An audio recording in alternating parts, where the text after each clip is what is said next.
We don't know about the fate of the Republican Party's so-called healthcare bill.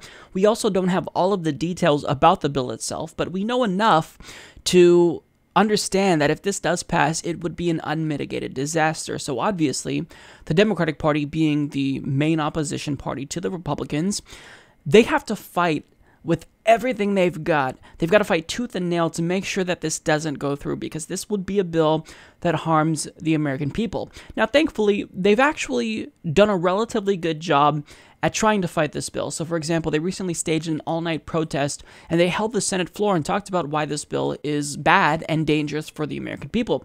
However, the problem is that resisting the passage of this bill, that's just one component to them being successful, because I think that if you really want to make sure that they lose and they don't ever even try to initiate this battle again, you've got to counter with something that will get them to shut up and scare them, and that's single payer. But the problem is that the Democratic Party is bought off by their donors in the health insurance industry, and they've been reluctant to get on board with single payer.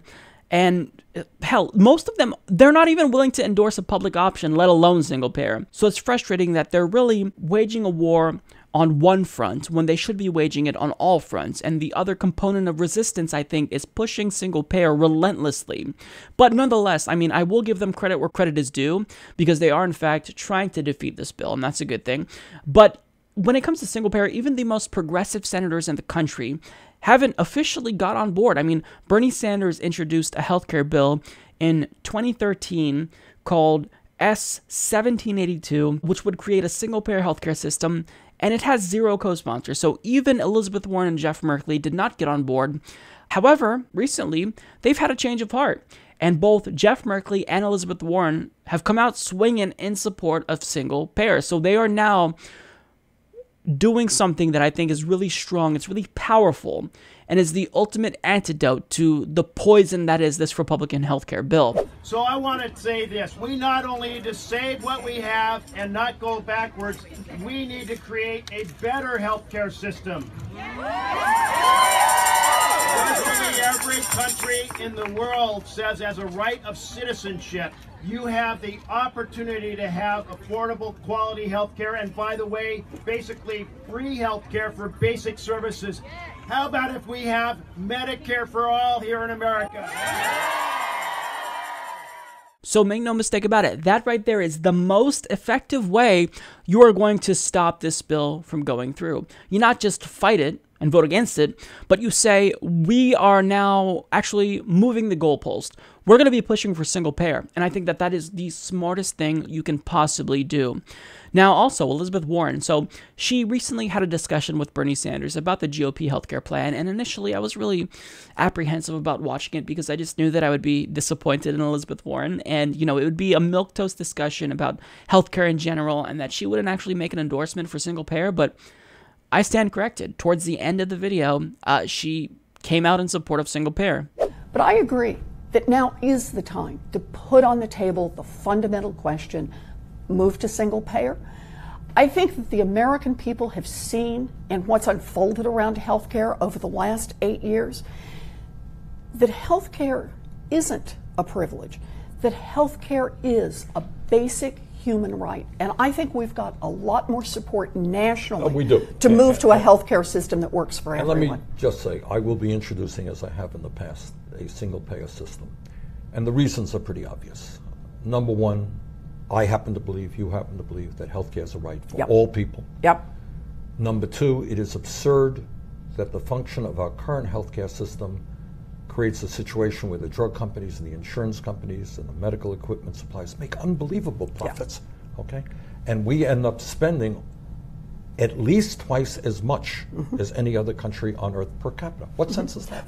For not better results. Right, that's right. If we were getting twice as good a result, then we'd have that conversation, but we're not. In terms of infant mortality, in terms of life expectancy and other healthcare results, we're behind many other countries. So we're spending a lot, we're not getting a whole lot.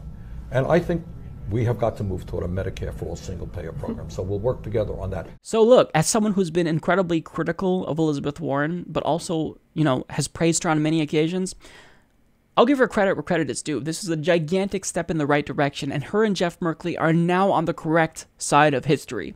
So as progressives, you know, prior to them announcing their support for single payer recently, I don't know if they were just too afraid to support single payer or if they just didn't support single payer, generally speaking. But the fact that they're on board now, it's really, really important. It shows the effect that Bernie Sanders is having on political discourse in this country. And it's really surprising that they weren't on board with this sooner. But I mean, again, the country, we've really seen this cultural shift between now and the start of the Democratic Party primaries, when Bernie Sanders was just advocating for single payer relentlessly.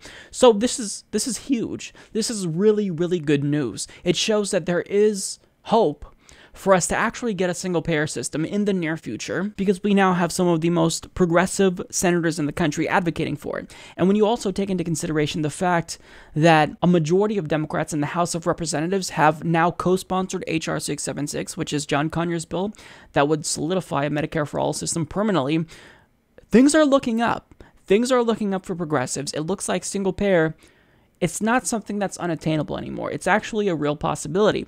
The only thing that I will add is that Bernie Sanders has got to introduce or reintroduce his Medicare for All bill, because he's been saying he's going to do it for months now and he hasn't done it.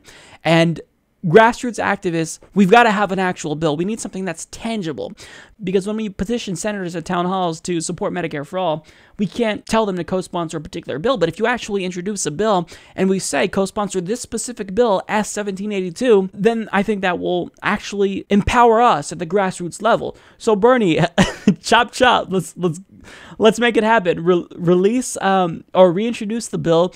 Let's fight for it, because now is the time. So look, in the end, I've been critical of Elizabeth Warren. I've even been moderately critical of Jeff Merkley. And hell, I've been critical of Bernie Sanders too. I think we have to be objective and hold progressives accountable. But this is a gigantic step in the right direction. And for people who are self-proclaimed progressive, for senators who say they're progressive, this shouldn't be news. It should just be a given that they're in favor of single payer. But nonetheless, credit where credit is due. Thank you to both of them for getting on board. It's the right thing to do. Support this podcast by joining the independent progressive media revolution today at humanistreport.com.